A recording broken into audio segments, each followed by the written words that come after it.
Hey, it's Jordan with TYT and TYT Politics. I hope everybody's doing well. I am coming to you from my new apartment, and it's not set up yet, so sorry if I'm not even. It's the best I could do. But I'm here with Eric Poems. You are a water protector. I've seen you many, many times in Standing Rock over the last few months. You are not driving, you're parked. and Yeah. you recently were the center of another what I view as brutal attack by police. It was on the day, I think the first day that police were coming in to raid Ocheti Sakoan camp. You were injured, and I know there's certain things you can't talk about, so that's fine. We'll talk about what you can, but kind of just set it up. What brought you to Standing Rock in the first place? How long were you there, and what happened that day? Well, the call was put out to our tribe, our Comanche tribe, from Oklahoma, and some relatives got together and wanted to go up and make a stand for the water. At the time, I really didn't know what I was getting myself into, but we stayed for a weekend, and then pretty much I was like, I have to come back and help. So I've been back up there 8 times from Oklahoma here, back and forth reporting the truth on what's been going on out there with my E-Poems Protectors news, and just trying to really lay a foundation for what water protectors are going through up there, and trying to make sure that everybody is justified in what they do, which we know the police aren't justified in what they do, but trying to make sure that our water protectors, including myself, are protected with our cameras, because that's the only thing we have out there. Anyway, on the 22nd, I believe it was, at Ochete Oyate, formerly known as Ochete Shacoin. I was out trying to kind of, make sure that everything was being recorded and everything was, trying to keep the level of peace between the police, in a sense, and our brothers and sisters out there, because we know how the police get really violent and irritated easy, and Morton County Police is really who I'm talking about here.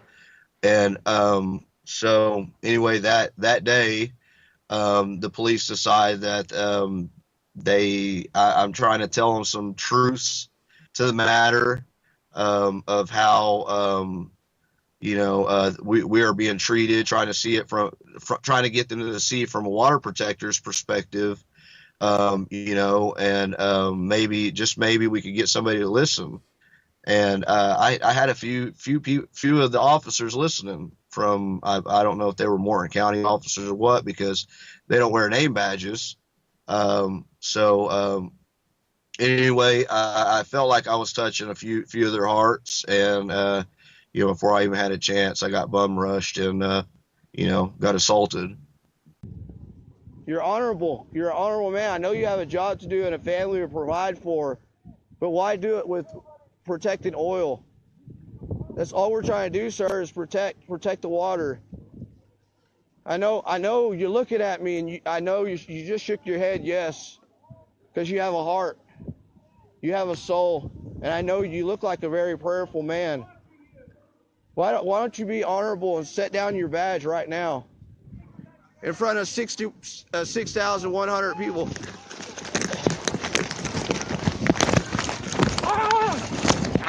Oh, shit! I can't really go into too much detail about it, but I can say that I was assaulted, and I do have. They put out all over the social media.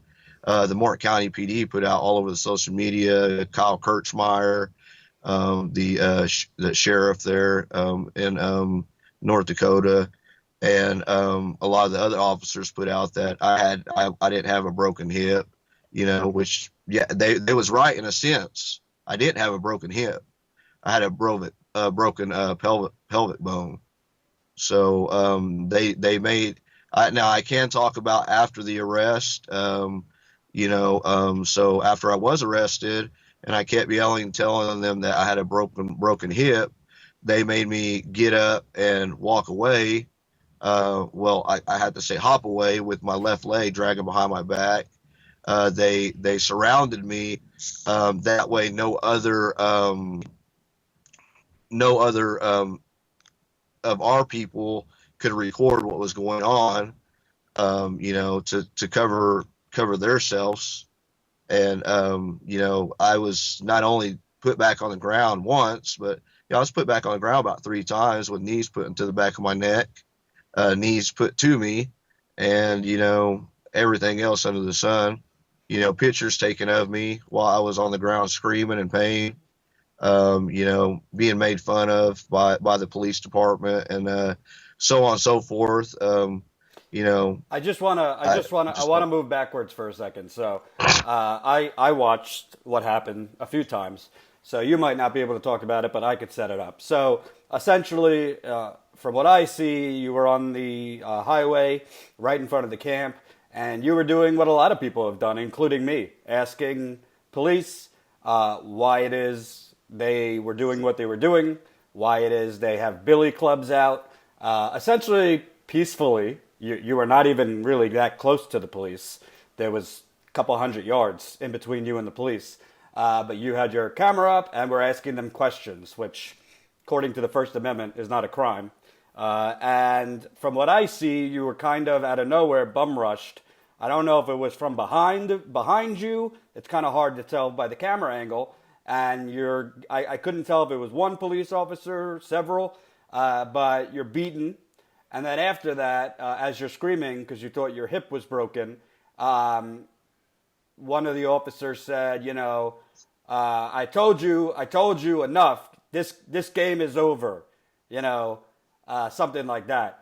And then you asked for an ambulance. Am I getting anything wrong there? No, not really. I was rushed from the side whenever I was talking to one of the officers. And Jordan, if you would go back to months ago when the clergy came in, and we was in I believe it was in Bismarck at the governor's mansion, yeah. Governor Dalrymple's, and you remember there we was being harassed by the police when he was talking to me after I was detained on the sidewalk for praying, and so. If you hear in the video, you hear one of the officers say, you've been terrorizing our state for 6 months now. Now, if we take it back to the time that I've been going up there, I started going up probably around August. So when he said that was, that almost tells you that was a targeted attack, because that is exactly around 6 months. And now this protest has been going on with the water protectors against the Dakota Access Pipeline for longer than 6 months.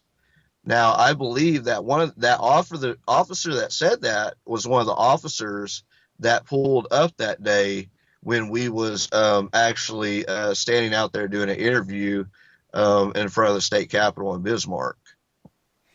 So the officer said to you, you have been terrorizing our state for 6 months?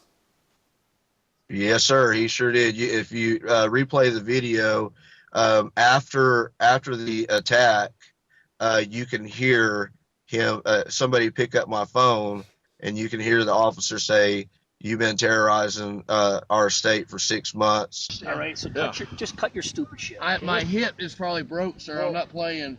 Just work with us. I will. If that's the case, then you'll get medical attention. Okay. You'll be treated with respect. So why don't you start treating us with some respect? You've been disrespecting this whole area. You've been disrespecting our state and us for 6 months. No. Knock it off. Just work with us, okay? All right? The game's over, so work with us. All right? 1, 2, 3. Enough is enough. Something like that to them means. But that he did say, you've been terrorizing our state for 6 months now, and enough.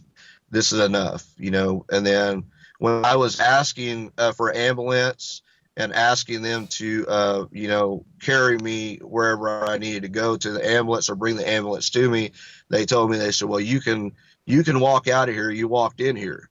And, I said, well, my hip's broke, something's broke. My hip's broke. And they said, no, you can make it over there. Be a man and, get up and walk off. So, any doctor out there would tell you that if somebody says that their hips broke and they're in that much pain, they're not going to they'll advise against somebody walking off on that hip. Now the injury that I sustained was a injury that only people get in a really, really terrible car wreck. So that kind of tells you the extent of the injury that they put on me. Not only that, but my left side's been really swollen up. I've been swollen up on the left side, and I think I have a piece of paper here that has exactly where it broke at. Okay, let's see. Can you see that there? Right where the green is circled at on the pelvic bone. That's where it snapped at. Yeah, it's kind of hard to tell from this angle, but so what's interesting is them calling you basically a terrorist after they just assaulted you pretty much unprovoked. They assaulted you and broke your pelvic bone, and they called you a terrorist. Yeah, that's pretty interesting, isn't it? Whenever they're the ones that threw the malicious type attack on me, not only me, but a lot of our water protectors, and rushing us with no name badges. We all know that it's a law that if you're going to be running around saying you're a police officer, you have to wear a name badge. And I asked them plenty of times to identify themselves. Nobody in that crowd of police would ever identify themselves. So it's kind of funny that they would say that I'm a terrorist when the terroristic threats are the one they're coming from them, and they're the ones rushing us like they have some kind of bomb strapped to them, and they're going to try to blow us up. That's how I feel. Because they're the ones that was rushing us over and over and time again. So yeah, that's pretty hilarious that they would even mention that. And what exactly were the charges that they arrested you on? Yeah, it's something interrupting a government function or something like that. I believe that's one of the only charges that they have on me. And I really don't think that charge is going to stick. I have attorneyed up, and they have advised me not to speak too much on it, but I know it was something about exactly what I just said, and I really can't say too much else about it right now. Are you considering filing a lawsuit? That I'm not considering. It's going to happen. Okay. I'm already in the works with it right now. I want to ask you bigger picture because it seems to me quite evident that they have been trying to criminalize the First Amendment and freedom of speech, freedom of the press. That day they were deciding who is a legitimate news source. You had to sign up for credentials through, I think it was the governor's office or the police department, just to cover the government and the police pretty much brutalizing people, which is obviously a conflict of interest right there. They're obviously not going to grant you access to everything they're doing. And then it's on video. I mean, we've seen it, including with you. When your only crime is verbally asking questions, they might not like the questions, but it's not a crime. You could be assaulted, and there seems to be no accountability for that. Do you think this is a sign of worse things to come? Because we haven't seen any police been held accountable, including for what happened to you. Are you talking about on a national level? Yes. Or yes. Yeah. Well, it all goes back to Trump, Papa Trumpet there, Mr. President of the USA, and the land of the free, which as you can see, we're not too free. Um, so with the police being able to get away with what they're getting away with, it's almost like being able to just walk into somebody's church and just start beating them up and saying, oh, I'm an officer of the law, so it's okay. The sheriff's backing them up, the governor's backing them up, and so they're not being held accountable for anything because they have people backing them up in higher ranks than they are now. Will the Dakota Access Pipeline back them up when this lawsuit comes through? No, they're not going to back them up. Now, will the president back them up whenever all this goes down? No, he's not going to back them up either.